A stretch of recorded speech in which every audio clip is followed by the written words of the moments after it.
I was trying in the brief space of 50 minutes to give you a basic introduction to Mahayana Buddhism, the kind of Buddhism that is found in China and Japan, and the kind of Buddhism of which Zen Buddhism in particular is a subsect.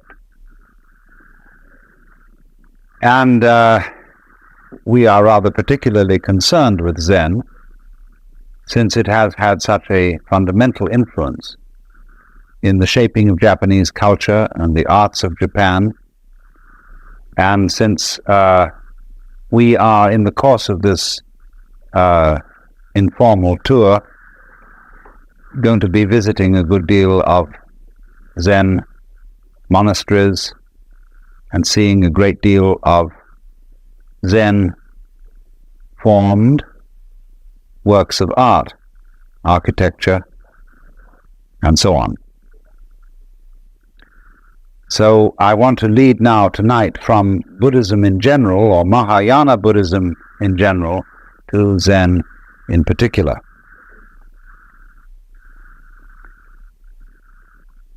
Now, Zen plays a little game with you. Whenever anybody like myself or Dr. Suzuki talks about Zen, all the other people say, because they talk about it, they don't understand it. Those, in the words of Lao Tzu, who know do not say. Those who say do not know. And yet he said that. He wrote a book of several 80 chapters or so to explain the Tao and the De, its power, and nobody can help themselves. They've got to talk. Human beings are a bunch of chatterboxes. And when we've got something in our minds that we want to talk about, we talk. Now, poetry, though, is the great language, because poetry is the art of saying what can't be said. Every poet knows this.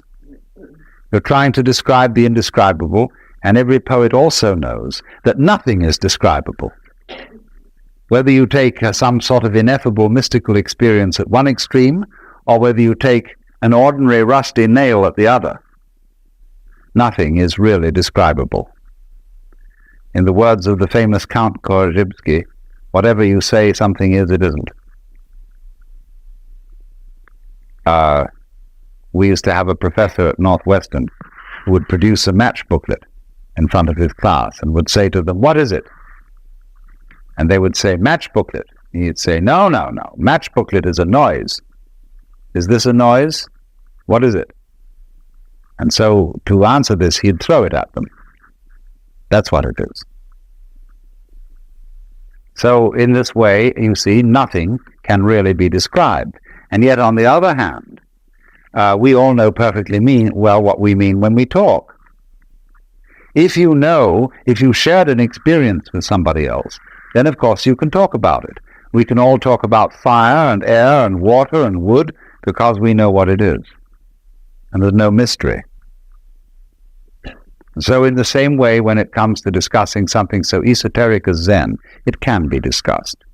Only, Zen people play games with each other. They play little tricks. They test each other out by saying to somebody, I remember when I met Paul Reps for the first time, who wrote that lovely book, Zen Flesh and Zen Bones. And he said to me, "Well," he said, "you've written quite a number of books by now. You must think you're pretty fancy." I said, "I haven't said a word."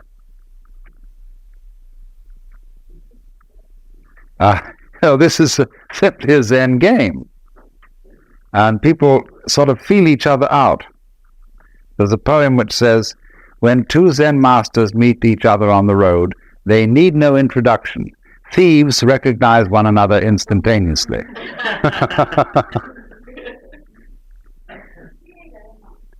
So now, having got that off my chest, it's to say then, if I were to give you a really proper and a really and truly educative talk about Zen, I would gather you around here and sit here in silence for 5 minutes and leave. And in a way, this would be a much more direct exposition of it than what I'm going to do instead, which is talk about it. Only I have a feeling that you would feel that you were disappointed and somewhat cheated by this kind of behavior if I just left in 5-minute silence. So then, this word Zen is Japanese way of pronouncing the Chinese word Chan, which in turn is the Chinese way of pronouncing the Sanskrit word jhana.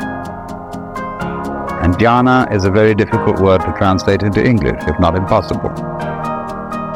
It's been called meditation. Meditation in English generally means sitting quietly and thinking about something. And that's not what Zen is. Contemplation might come a little nearer if you use the word in a very technical sense, the sense that it was used, or it still is used, among Catholic mystics. Perhaps that's something a bit like Zen. But again, contemplation, as we normally use the word, has a sense of inactivity, sense of not doing anything, of being completely still and passive, whereas Zen is something highly active. So we really don't have an English word for jhana, chan, Zen.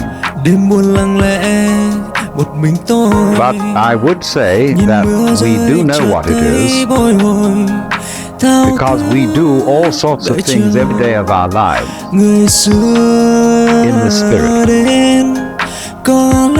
When, for example, you drive a car, most Americans, at any rate, drive cars since they were teenagers and are very expert drivers. And when they drive a car, they don't think about it. They're one with the car. Or when a rider of a horse is one being with the horse, when you watch a good cowboy or a cavalry rider, he's glued to the horse. He's like a centaur almost. As the horse moves, he moves. Which is in control? Is the horse riding the man or the man riding the horse? You practically don't know. Same way when you have an excellent dancing partner. Who leads? Who follows? It seems as if you are one body, and you move together. That is Zen, that is jhana. And so in a wider sense, when a person doesn't react to life, on the one hand, or try to dominate it on the other, but when the internal world of one's own organism and the external world of other people and other things move together as if they were and indeed are one and the same motion, that is Zen. So you could say in a very, very simple way that the real concern of Zen is to realize, not merely to think, but to know in your bones that the inside world inside your skin and the outside world outside your skin, going out as far as anything can go into galaxies beyond galaxies, is all one world and all one being, oneself, and you're it. And once you know that, then you have completely abolished all the problems that arise as a result of feeling that you are a stranger in the world, that you are set down in the middle of a hostile and alien domain of nature or people who are not you. This whole sense of estrangement, foreignness to the world is overcome in Zen. Now, let me illustrate this a little before we go into Zen in any kind of technical way, by a few rather superficial but nevertheless significant facts out of Japanese culture and the place of Zen in Japanese culture. Japanese culture is, as you may have noticed, or was, as you may have noticed, extraordinarily ritualistic. There is a right way of doing everything, a good form, a proper style. And nowhere is this more apparent than in such practices as the tea ceremony, or arranging flowers, or knowing how to dress, or knowing how to organize a formal dinner. The punctiliousness, the skill of these people in doing these things is quite remarkable. But in the same measure, as they are very skillful at doing these things, they're very worried about it. The whole question, for example, of bringing presents to somebody else. Have they given us more than we've given them? Did we remember this occasion? Did we remember that occasion? These weigh very heavily on the Japanese soul. The debt which you owe to your parents, the debt which you owe to your country and to your emperor, immeasurable, infinite debt, never can be paid. All these weigh very heavily. And therefore, in Japan, until the sort of breakaway of modern youth with its westernized ideals, this is a very nervous culture, concerned about whether one is playing the ritual correctly. A culture like that needs an outlet, needs a safety valve, needs a way out of this thing. And Zen provides just that. And so, by contrast, when you meet a Japanese who is thoroughly trained in Zen, he is a different kind of personality altogether from ordinary Japanese. He is, in manners, not studiedly courteous, nor is he brusque, but he is simply at ease. He gives you his whole attention, so long as you give him your whole attention. If you start wandering and frittering, he's got work to do and he promptly leaves. But so long as you are wanting to talk to him, he is there for you and for nobody else. And he sits down, and he really sits. You know, he doesn't worry about whether he ought to be somewhere else. And so unable to sit with complete serenity in one place. You know, if you have half an idea that you ought to be worrying about something out in the garden, or that you ought to be cooking dinner, or that you ought to be down in your office or something, you can't sit where you are. You're not really there. You're a kind of gas balloon and keep wanting to wander off. These people, when you see, as you meet people connected with Zen, even sometimes the most neophyte, novice of a priest, has this atmosphere of knowing how to live in the present and not to be fidgety and giggly and worrying about whether he's done the right thing. So that's very much Zen style. Even though at the same time, the Zen people do have a very exacting and demanding discipline. The function of this discipline is rather curious. It's to enable you to be comfortable. It's to enable you, for example, to sleep on a concrete sidewalk on a cold, wet night and enjoy it. To relax completely under any situation of hardship. You see, ordinarily when you sit you're out in the cold, you start shivering. Why? Because you're resisting the cold. You're tightening your muscles against the cold, and you get the staggers. But you were taught, if you learn Zen discipline, not to do that. Take it easy. Go with the flow. Relax. And all those monks in those monasteries here, they're as cold as hell in winter. And they simply sit there most of the time, and we would be frozen to death and miserable and have influenza and the great Siberian itch. But they simply relax and learn how to take the cold. So there's nothing about Zen discipline which is masochistic. It isn't to beat your body because your body is bad and there's a creation of the devil or something. It's nothing to do with that. It is how to be comfortable under all circumstances. But that again is something rather incidental to the main question of Zen. As I said, the Zen people, as you meet them and as you get to know their style of personality, are at ease in a culture that is not at ease. In a culture that is chronically concerned with protocol. And is it just right?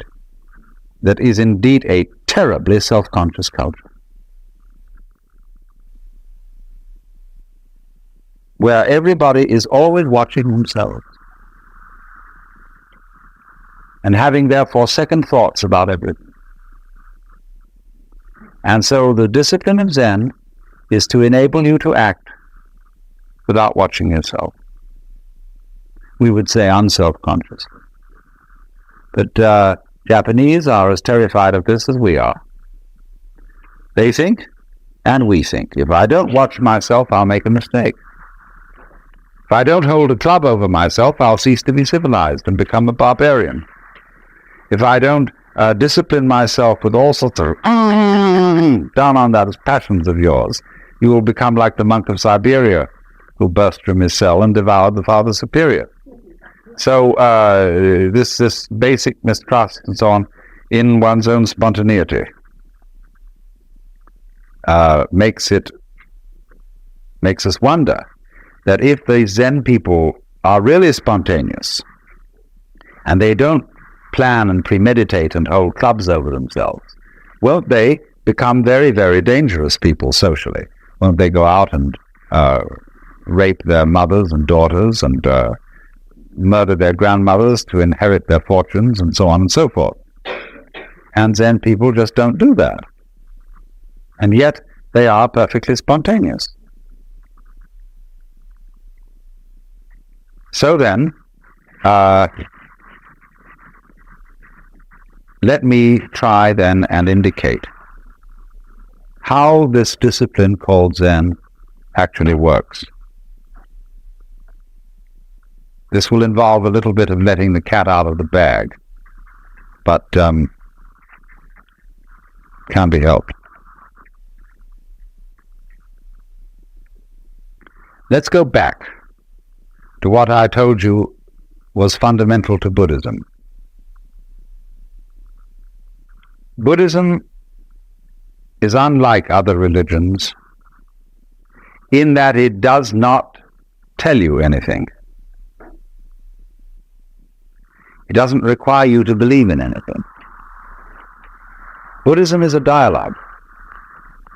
And what are called the teachings of Buddhism are nothing more than the opening phrases or opening exchanges in the dialogue.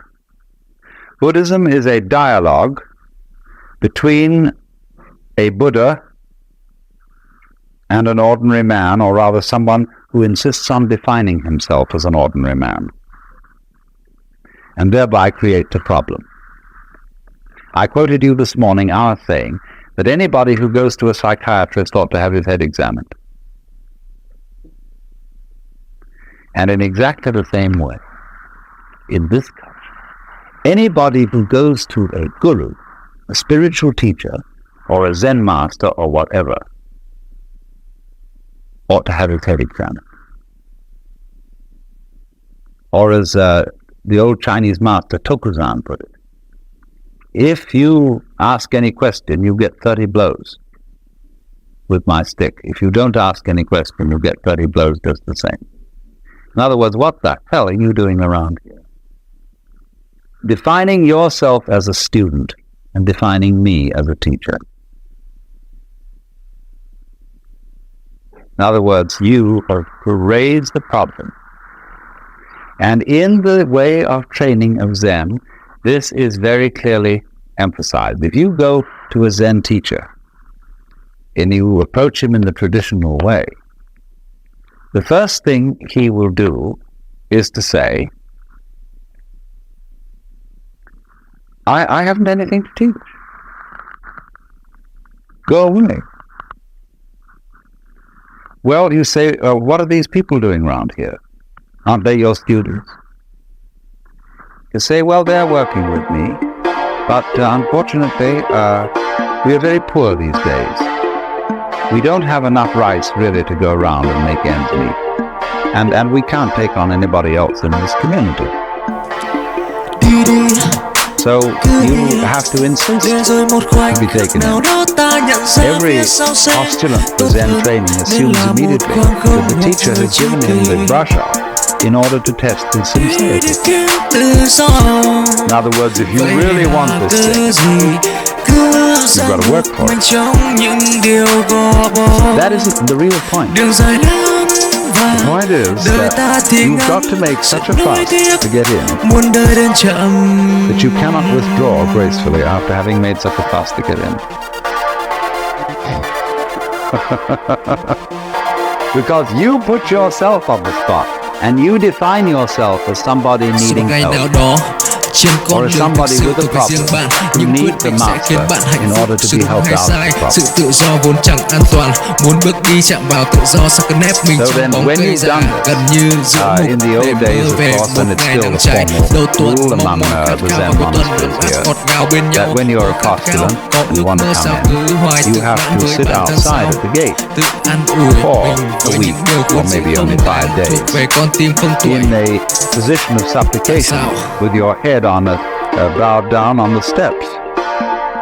And they let you in at night because they must give hospitality to any wandering monk, but you're expected not to go to sleep any of those 5 nights, but to sit there in meditation. And they give you food.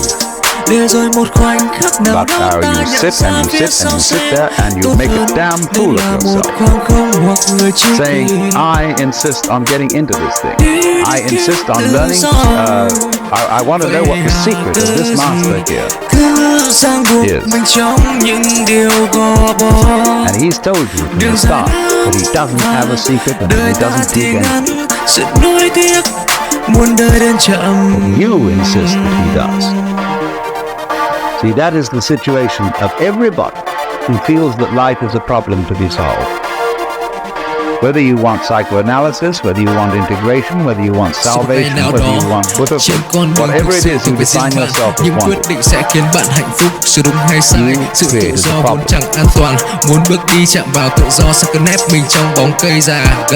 What is the real problem that everybody brings to these teachers? What is it all about? It's basically this, isn't it? Teacher, I want to get one up on the universe. I feel a stranger in this world. I feel that it's a problem in that having a body means that I am subject to disease and change and death. Having emotions and passions means that I am tormented by feelings which I can't help having, and yet it's not reasonable to act on those feelings without creating trouble. I feel trapped by this world, and so I want to get the better of it. And is there some wise man around who is a master of life and who can teach me to cope with all this? So that's what everybody's looking for in a teacher.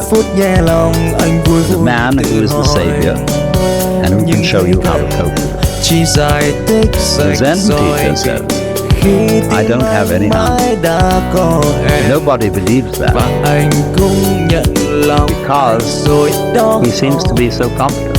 When you look at it, you can't believe that he has no answer. And yet that's the consistent teaching of Zen, that it has nothing to say and nothing to teach. The great Chinese master of the Tang dynasty, called Linji in Chinese or Rinzai in Japanese, said Zen is like using a yellow leaf to stop a child crying. The child is crying for gold, and the father takes an autumn leaf, yellow, and says, gold. Or he said it's like using an empty fist to deceive a child. See, you've got a closed fist, and you say to the child, what I got here? And the child says, let me see. Oh no, it's just behind your back. The child becomes more and more excited to know what the devil's in that fist. And fights and fights and fights, and finally is practically in tears. Then suddenly you finally open the fist and there's nothing inside. So in exactly the same way, the person who is under the impression that there is something that we ought to get.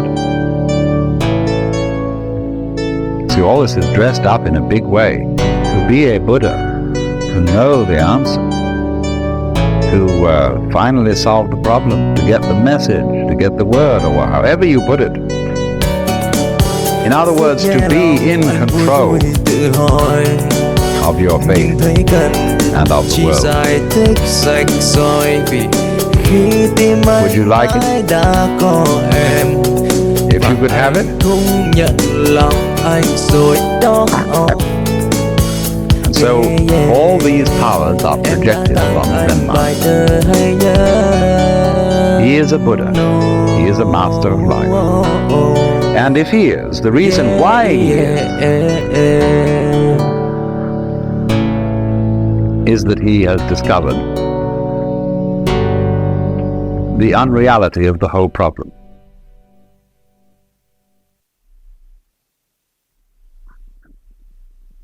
And so all these powers are projected upon the Zen master. He is a Buddha. He is a master of life. And if he is, the reason why he is that he has discovered the unreality of the whole problem. There is not life on the one hand and you on the other. It's all the same. But you see, you can't tell people that, and just by telling, get them to see it.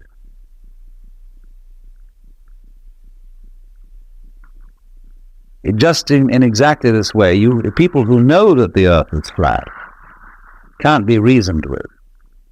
People who believe that the Bible is the literal word of God, absolutely impossible to reason with them at all, because they know it is so. So in the same way, we tend to know that we are all separate, poor little me, and that we are in need of salvation or something. And we know this so. And so somebody says, well, you are not really that. You know that that feeling of separateness is an illusion. Well, that's all very nice in theory, but I don't feel it. So what will you do? What will you do with a person who is convinced that the earth is flat? No way of reasoning with him. If it's for some reason important that he discovered that the earth is round, you've got to play a game with him. You've got to play a trick on him. You tell him, great, the earth is flat. Let's go and look over the edge.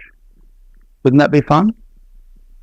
Of course, if we're going to look over the edge of the earth, we must be very, very careful that we don't go round in circles, or we'll never get to the edge. So we've got to go along consistently, along a certain line of latitude westwards. And then we're going to come to the edge of the earth, just so long as we're consistent. In other words, in order to convince a flat earthist that the world is round, you've got to make him act consistently on his own proposition and go consistently westwards to find the edge of the world. Now, at last, by going consistently westwards, he comes back to the place where he started. He's been convinced that the earth is at least cylindrical. And he may believe you. Then take it on faith that if he goes along a line of longitude, the same thing will happen. But you see, what you did was to make him persist in his folly. Now that's the whole method of Zen. To make people become perfect egotists. And so explode the illusion of the separate ego. So what happens? In effect, then, in the discipline of Zen, when you finally convince the master that you are stupid enough to be accepted as a student, because you've persisted and because you've defined yourself as someone having a problem, he has warned you well in advance that he has nothing to teach. But he says, now I will ask you a question. There are many ways of asking this question, but they all boil down to one common theme, and that is, who are you? You say you have a problem. You say you would like to get out of the sufferings of life. You say you would like to get one up on the universe. I want to know who's asking this question. Show me you. And only they put it in such ways as, before your father and mother conceived you, what was your original nature? Questions like that. And they'll say, now, look, I want to be shown. I don't want a lot of ideas about who you are. I don't want to know who you are in terms of a social role. You know, that you have such degrees or you have such professional qualifications and such a name and such a family. Well, that's the past. I want to see you genuinely now. It's like saying to a person, now, don't be self-conscious. See? I want you right this minute to be completely sincere. Come on now. Well, nothing is better calculated to make a person incapable of sincerity. Because when relatives come and aunts and uncles and look at a child and they want to review this child and see it, and the parents say to the child, darling, come on now and play with it. See, and the poor child is completely nonplussed. Doesn't know what to do. Because you cannot play on demand.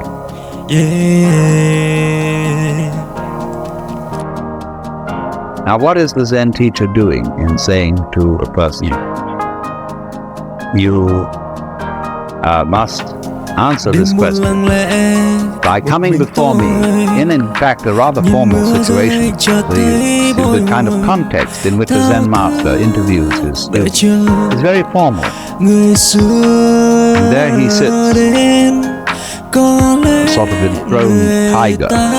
He's definitely, in this culture, a sensei, a authority figure. And so he's the last kind of person you can be spontaneous with. Because you feel that he knows you through and through. And that, do you know, ever read that story of one fight? About a man who has a fight with a bear? The bear is a mind reader and always knows what move he's going to make. So that the man can never conquer the bear unless he makes a move which he doesn't think about first. How will you do that? And then you get the same feeling with relationship to a Zen master. You feel that he is absolutely aware of everything phony about you. That he reads you like a book. But if you can't find a way of being not from, think about this a little. You see, we can arrange a group session. This is a little game that's being played by lots of people, kind of psychotherapy. We can arrange a group session in which the gimmick is this, that when anybody says anything or does anything, the group or some section of the group challenges its sincerity. and says, "Why are you coming on so strong? Are you trying to dominate us?" And you see, anything that you do can be interpreted in that way. Because the moment a group of people starts making comments on its own behavior, it is setting up a situation within the group which is enough, say in a TV studio, to turning the camera on the moment. So when we start thinking about thinking, being aware of being aware, this is what is called in Japanese the observing self. I watch myself all the time. See? You look in a hopeless mess. But this is the price that human beings pay for having become self-conscious. Anxiety and guilt. Anxiety because, am I sure that I thought this out sufficiently carefully? When I left the house, did I turn off the gas stove? And incidentally, I remember turning it off, but can I trust my memory? I remember to think about memory now, and I wonder if I can trust it. Maybe I better go back and look. I went back and I looked. Did I really see? I'm thinking about my sight, whether this is quite authentic. Did I look properly? Because you know how the unconscious can alter your senses. And so I better go and look again. See, soon now I've got into a sort of vicious circle where I'll never get away from the house. All this sort of getting mixed up is the penalty we pay for the advantageous gift of being able to know that we know. There was a young man who said, though, "It seems that I know that I know. What I would like to see is the I that knows me when I know that I know that I know." And so this is the Zen trick. It's to put you into this situation in a very crucial way. To think about thinking about thinking about thinking about. Or just the same thing. To make a very strong effort not to think. That's Zazen. Sit, let your senses operate, and be responsive to whatever there may be around, but don't think about it. But now this is already thinking. I'm thinking about not thinking.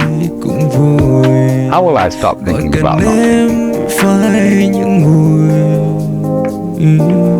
So there you are. See, you're all caught up. It's like somebody came to you and they put tar in one hand, or molasses, feathers in the other, slapped the two hands together, and rubbed them around and said, "Now pick off the feathers."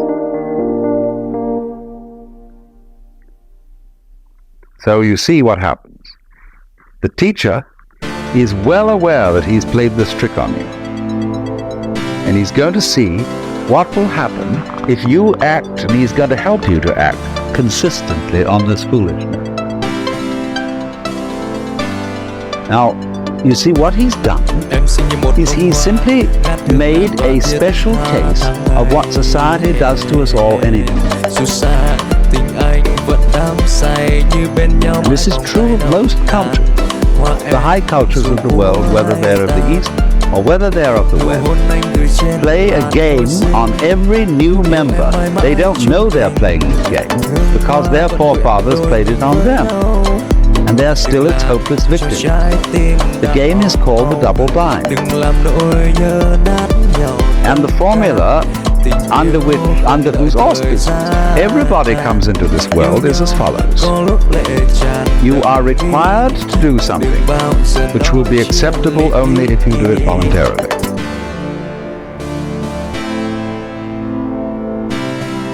You must love me. You must go to sleep. You must be natural. You must be free. Listen to that. You must be free. Now what happens, you see? Society, the community into which every child enters, defines the child. We know who we are as other people react.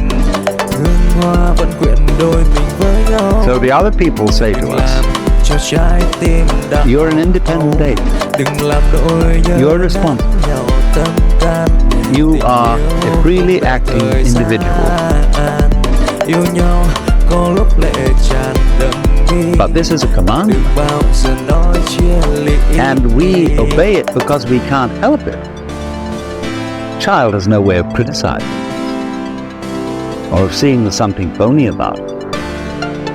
So the child has to be free because he is commanded to be so by the community. Now then, the community sets itself a problem.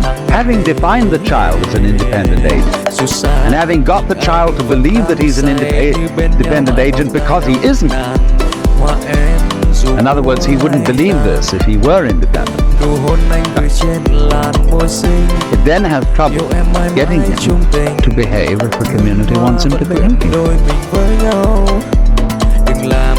So they feel, and there's something ornery about all children. They're born in original sin. They're refractious and so on. Of course they are. Because they've been defined in a self-contradictory way. So when the community says to a person, you must be free, or when we are in a family relationship in which the members of the family are saying to each other, you must love me, it's your duty to love me, what a bunch of rot. Supposing one day you get up and you say to your wife, darling, do you really love me? And she replies, well, I'm trying my very best to do so. Is that the answer you wanted? No. You wanted her to say, darling, I can't help loving you. I love you so much I could eat you. You don't want her to try to love you. And yet that is what you put on people in almost any marriage ceremony. That you shall love this person. Thou shalt love the Lord thy God. Thou shalt love thy neighbor as thyself. This is a double bind. And anybody who lives under the dominance of a double bind lives in a state of chronic frustration, because he is devoting his whole life to solving a meaningless, nonsensical problem. Let's take the double bind that is the deepest of all. You must go on living. Now, living is a spontaneous process. And to say to it, you must happen, is exactly the same thing as saying to any kind of creative artist, you must come through with the goods.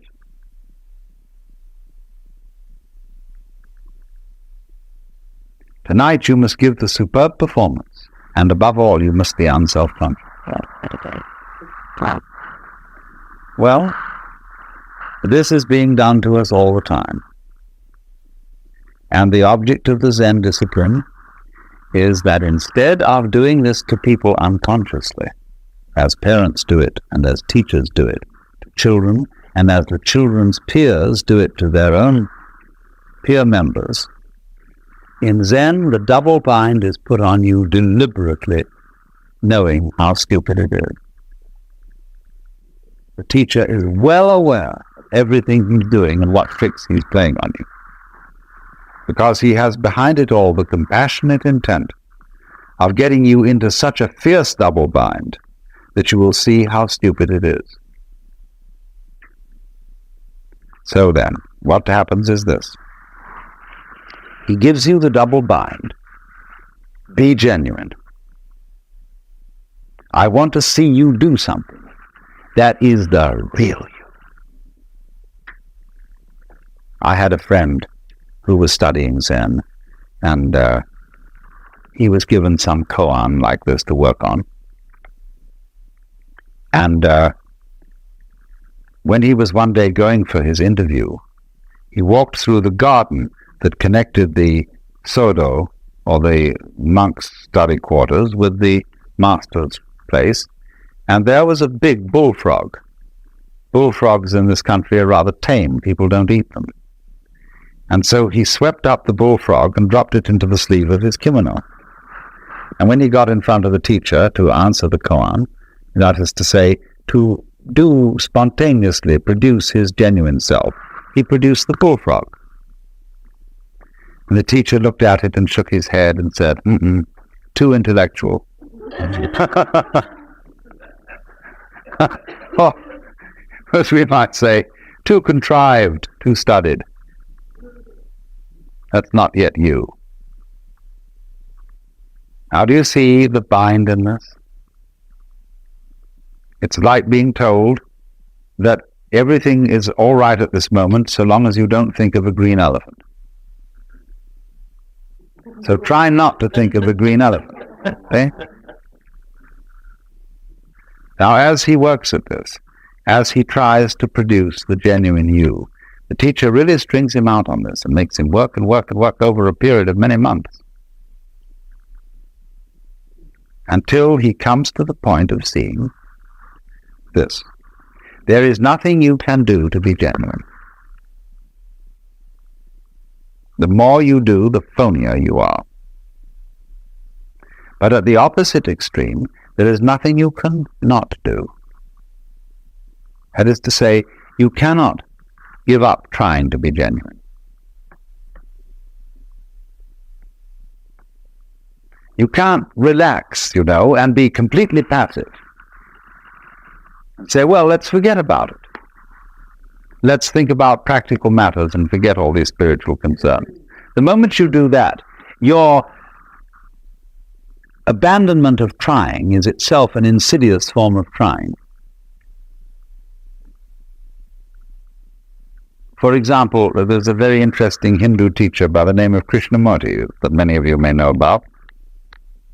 And he tells people, that all their religious inquiry, their yoga practices, their reading religious books and so on, is nothing but a form of perpetuating one's egocentricity, but on a very refined and highbrow level. So he gets a kind of disciple who studiously avoids reading any kind of philosophical or edifying book. They are reduced to reading mystery stories. And they become devoted non-disciples. See, what a clever bind that is. It's the same as the Zen technique. You can't, in other words, let go of your... we've seen, my point was at the beginning, we saw that the way of Buddhism is to let go of yourself, to see that you live in a universe in which nothing can be grasped. Therefore, stop grasping. So here's the problem. I come and say to the teacher, teach me not to grasp. You say, why do you want to know? And he shows you the reason why you want to stop grasping is that it's a new form of grasping. You feel that you will beat the game by being unattached. See, it's horrible to grieve when somebody you love dies. So maybe by being unattached to that person, I can avoid grief. Pretty cold, isn't it? Maybe, you see, by not having an ego, when life comes and bangs on me, if there's nobody there, it'll be all right.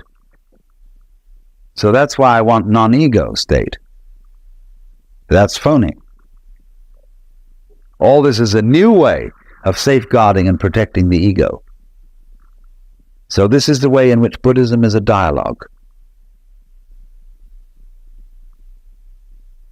So you see, if you go back to fundamental primitive Buddhism, people say to the Buddha, I want to escape from suffering. Perfectly honest statement. All right? Realize that suffering is caused by desire. Try not to desire. So the student goes away and tries to eliminate desires by controlling his mind and practicing yoga. Comes back to the teacher and says, it's pretty difficult, but I have managed at least to get rid of some desires. Teacher says to him, but you're still desiring to get rid of desire.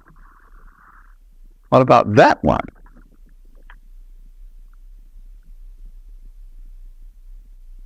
And then the student sees that if he tries to stop desiring to get rid of desire, but then he's got to stop desiring to get rid of not desiring to desire.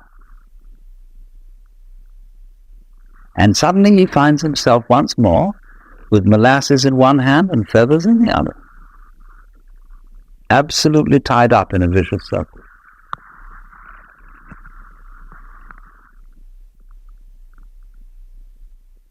So he realizes there is nothing I can do about it, and there's nothing I cannot do about it.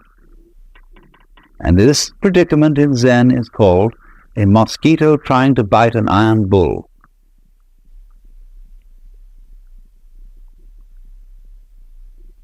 A position of such psychic extremity that nothing can be done about it.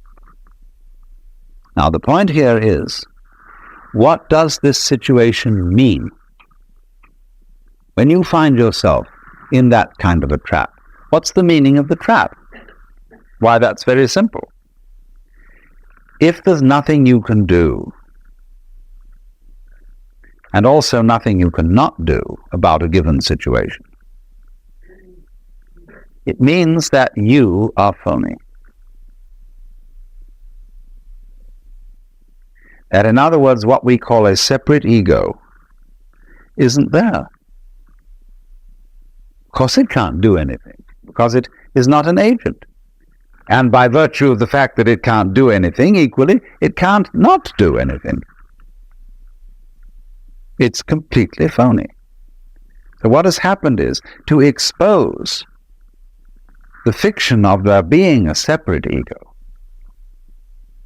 either to force its actions upon the world, or to have the actions of the world forced upon it as a puppet.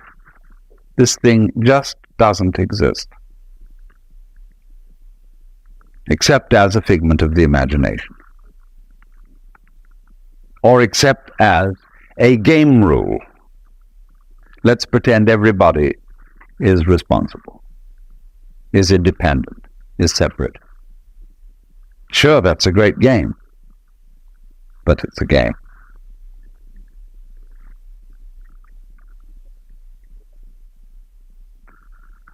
And so,